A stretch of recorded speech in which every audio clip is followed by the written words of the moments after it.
Fala galera, você que está assistindo a gente está aqui, domingão, aqui em Araçariguama, interior de São Paulo. Estamos aqui no Projeto Alfa. Tenho o prazer de ter aqui comigo meu queridão missionário Fabiano. Querido, eu quero que você compartilhe comigo e compartilhar com quem está nos assistindo algumas das suas experiências. Primeira coisa, eu quero saber de você. A gente está aqui nesse calor, está uns 40 graus aqui, né? Aqui fora agora. Eu quero dizer para você, você disse pra gente ali conversando lá dentro que lá em Burkina é quente. E eu quero perguntar para você primeiro, como você descobriu em você essa chama missionária? Segundo, por que Burkina? Como toda boa história, começa com tudo começou quando... Não, é zoeira. Começou com... Logo quando eu me converti, tive uma conversão meia rápida, radical assim na parte de Deus. Eu me converti em 2002 e aí dessa conversão em 3 meses Deus me libertou assim de uma forma fantástica assim das drogas, da bebida, prostituição. E dali eu tive já o desejo de começar a evangelizar. Então o meu alvo sempre foi de evangelizar, querer ir para a Itália e pregar a palavra lá, que as pessoas conhecessem esse evangelho. E aí o chamado para Burkina veio uns anos após, na minha igreja eu estava orando no monte, e aí eu comecei a orar em francês, e nesse momento que eu estava orando em francês, eu estava pedindo para Deus abençoar a Itália. E aí foi um contraste de orar em francês, orando pela Itália, mas ali eu entendi que Deus estava me chamando para um país de língua francesa. Aí alguns dias após, uns meses após, eu abaixei no Google todos os países que falavam francês. Eu não pensava em ir para a França, em qualquer lugar, comecei a orar e Deus chamou um pastor, o pastor Josinaldo, que está lá em Burkina Faso hoje. Ele veio pregar na minha igreja. Depois que ele veio pregar na minha igreja, eu não lembro da pregação dele, mas eu lembro que ele falou que lá falava o francês. E aí eu perguntei para ele, qual que é o idioma? Ele, francês. Qual que é o idioma do país? Francês. Mas você tem certeza? Ele, é o francês. Ali eu já sabia que eu ia para Burkina Faso, porque o idioma era o francês. Aí o meu pastor, o pastor Joel Estevanato, ele veio falar comigo e que tinha um desafio na África e Burkina Faso precisava de obreiros. Aí eu pedi para orar e logo após fui enviado para Burkina Faso. A gente tem uma cultura muito diversificada, né? O Nordeste é bem diferente do Sul do Brasil. São Paulo, que é a tua cidade, já é uma miscelânea maior. Mas como é que foi quando você lembra do teu primeiro dia em Burkina, o choque cultural que você teve? Então, quando eu cheguei em Burkina, uma coisa boa foi porque eu me senti em casa, né? Porque só tinha negão lá, cara. Então eu me senti em casa. Eu olhava assim, só negros, eu falei assim, eu tô em casa.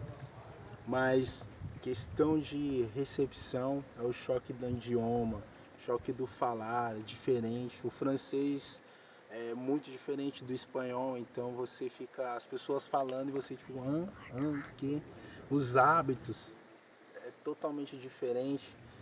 Lá você não pode cumprimentar as pessoas com a mão esquerda porque é um sinal de impureza, um sinal de você tá falando que aquilo ali é algo amaldiçoado. E eu tive isso logo quando eu cheguei, porque eu cumprimentei alguém com a mão esquerda e ele falou assim, mon ami, ça c'est bon, qu'est-ce que tu as fait? Amigo, isso é bom que você fez? Eu fiquei assim, tipo, sem entender, eu falei, porque eu tava pensando, eu cumprimentei ele, então é bom. Ele, c'est pas bom, quer dizer, não tem nada de bom nisso que você fez. E não foram só essa, outra vez eu fui tentar pagar um refrigerante lá com a mão esquerda, a mulher não quis receber, porque esse contraste da cultura foi muito grande. Uma das coisas assim que foi muito diferente. O fato deles comer com a mão, não usar garfo e faca, eles comem com a mão.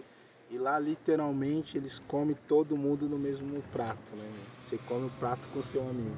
E você coloca comida no prato, eu como junto com você. Nós vamos comendo e conversando. Isso é muito interessante, que mostra uma união, mas na nossa cultura Ontem quando você chegou, a gente tomou um café. O Fabiano tá aqui com a gente desde ontem de manhã. A gente tava conversando e você falou alguma coisa na questão da maneira deles pensarem que eles são inferiores. Como é que para quem chega lá, como é essa questão, principalmente na hora do evangelismo, já que eles têm essa dificuldade? Então, eles se acham numa posição assim, por causa da França que colonizou eles, então eles têm um pensamento neles mesmo, com o branco ou com outras pessoas dessa inferioridade de não poder executar nada. Essa experiência que aconteceu com o missionário Josinaldo, ele conta que quando ele estava evangelizando, o africano falou para ele assim que ele é branco, então Deus deu a capacidade de pensar, de raciocinar, de planejar para o branco, e para o negro deu a força. Ou seja, que o preto ele tem a capacidade só de levar chibatada, era isso que ele estava querendo dizer. E o preto ele só serve para fazer coisas braçais, ele não serve para ser uma cabeça pensante. Então ele olha para as outras pessoas assim, tipo, eu sou menor que você. E isso não é o que nós conhecemos pelo Evangelho. O Evangelho fala que Cristo, ele equiparou todas as coisas, estabeleceu todas as coisas. Não há o grego maior, não há o romano maior, mas não há o escravo, não há o livre, mas todo mundo são iguais. E é esse o Evangelho. Então nós temos essa dificuldade que atrapalha um pouco, porque temos que fazer as pessoas perder essa característica assim, de baixa estima, de se sentir inferior às coisas, para não poder realizar ou conquistar as coisas. E nesse caso, o livro em Cristo, viu, gente? Nesse caso, o livro de autoajuda não ajuda muito. O livro de autoajuda não tem muito valor, e nem aqui, nem lá, e nem em lugar nenhum. O livro de autoajuda só serve mesmo para se tornar você, é que nem uma droga. Você fica dependente disso, de pessoas ficar te bajulando, falando que você vai ter alguma coisa, enquanto na verdade você tem que ter um up e falar assim, não, minha vida vai mudar em Cristo Jesus. A gente sabe que tem muitas seitas e muitos costumes lá fora, e a gente sabe que lá tem certa influência muçulmana e de outras religiões. Como é que é lidar não só com essas outras religiões, mas também com o medo medo da morte, o medo de ser capturado, o medo de ser torturado? Como é como é que você lidou com isso lá? Cara, eu falei ontem com o pessoal na reunião aqui que nós tivemos, e uma das coisas é saber que Deus ele tá com você. Saber que ele está o tempo todo com você, e não importa aquilo que te aconteça, nós estamos caminhando para isso. O amar a Deus nos leva a isso, que eu acabei de dizer. Amar a Deus nos leva à morte física. Primeiro, eu penso em duas linhas nessa morte. Primeiro, a morte do nosso desejo, a morte daquela que é a nossa vontade para a vontade de Deus. E isso nos leva a uma morte física. Mas se pensarmos que nem Paulo, que o morrer é lucro e que nós vamos estar com Deus, eu penso em uma frase para resumir isso, que a morte ela é como uma porta que você abre e encontra Deus. E lidar com isso no campo é ter a nossa total confiança que nós estamos com Deus, estamos no centro da vontade de Deus, e ter a palavra como a nossa base, aquilo que diz lá em mas em Isaías 40, que aqueles que confiam no Senhor só renovam suas forças como a águia. É isso que nós temos na palavra. Deus ele é a minha força. Cada vez que vem o sofrimento, cada vez que vem a perseguição, você olha e você fala assim, eu vou estar com meu Deus. Existem pessoas que pensam, os caras estão fazendo missão lá fora do Brasil, mas aqui no Brasil tem tanta gente para ser salva ainda. Não sei se já falaram isso para você. Falaram. Qual é a tua reação perante uma frase dessa? Você fica com pena da pessoa que fala? Você ora por ela? Eu penso assim eu já ouço isso e vou até colocar um pouquinho mais profundo na questão, no caso dos pais, quando os filhos falam assim, pai, eu quero fazer missão. Nem o pai quer ver o filho em um lugar de risco, que ele vai morrer, que tem esses riscos. Então eles já logo falam assim, tem tanto lugar aqui no Brasil, por que você vai longe? Por um simples fato, Deus me chamou para ir longe. Eu estou obedecendo ao Evangelho, Deus me chamou para ir longe. Se tem coisas para serem feitas aqui, eu acredito também que Deus está levantando homens e mulheres para fazer a obra aqui. Só que nós não podemos centralizar aqui e esquecer lá. Essas duas coisas elas têm que caminhar junto e ao mesmo tempo. Então, ao mesmo tempo que Deus está me chamando para ir longe, eu tenho certeza que Deus está levantando alguém para fazer algo aqui. Porque quando eu estava em Burkina Faso, a minha oração era essa: Senhor, eu não estou do lado da minha família, não estou do lado daqueles que eu conheço, que eu queria pregar o Evangelho para eles, mas eu não posso. Então, levanta homens e mulheres lá para pregar o Evangelho.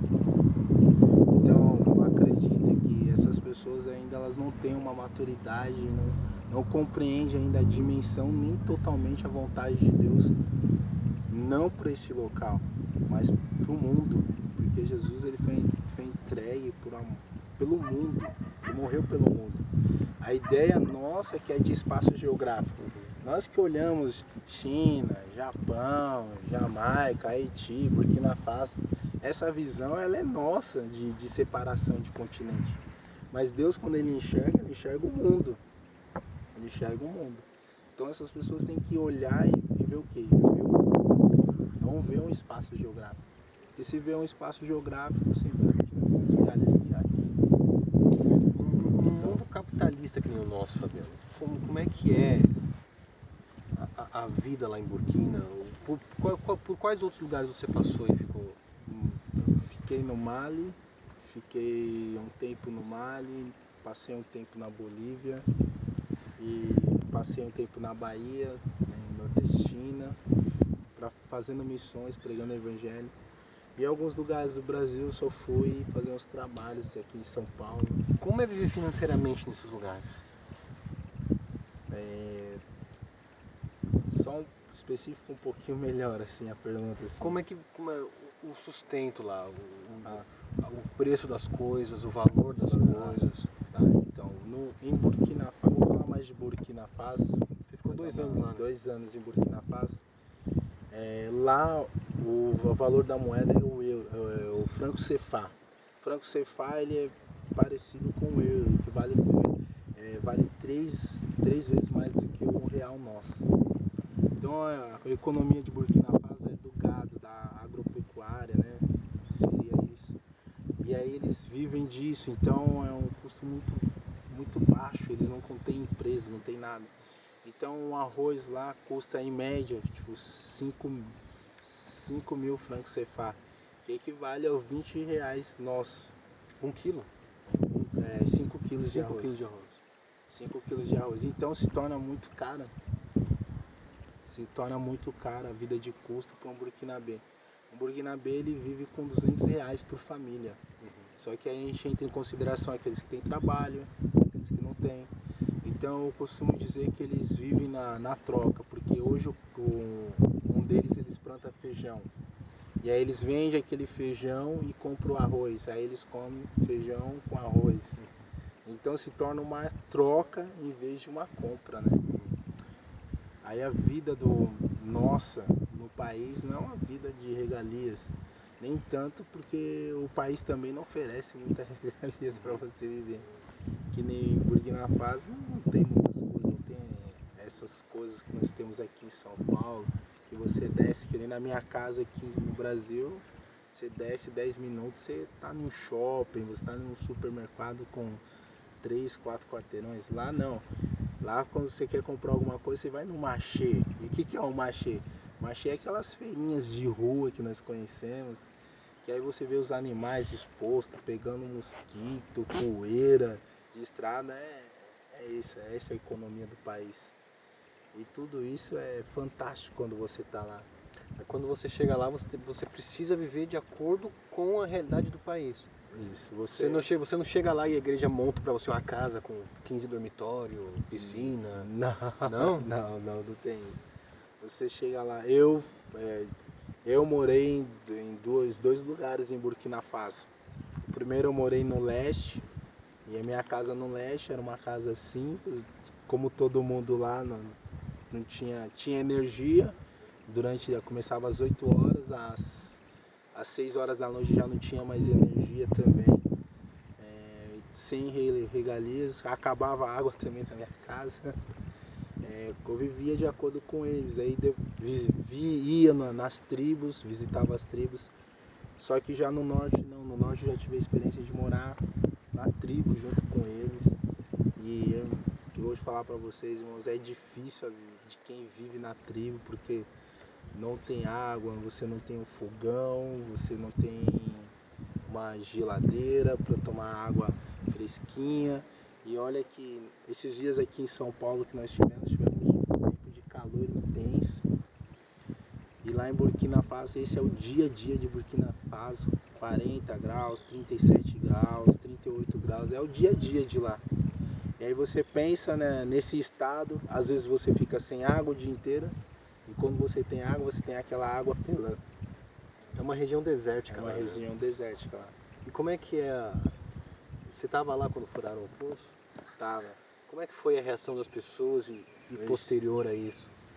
O que mudou lá com o poço? Quando furaram o primeiro poço, que nós temos agora vamos pro terceiro poço lá. E o primeiro poço, irmãos, aí eles estavam esperando isso, o povo, há 5 anos. Eles estavam esperando o poço há 5 anos. Imagine os senhores de idade, aqueles velhos, crianças, esperando 5 anos para viver o milagre de um poço. Por quê? Lá eles caminhavam 5 quilômetros, às vezes 3 quilômetros, 7 quilômetros para buscar água.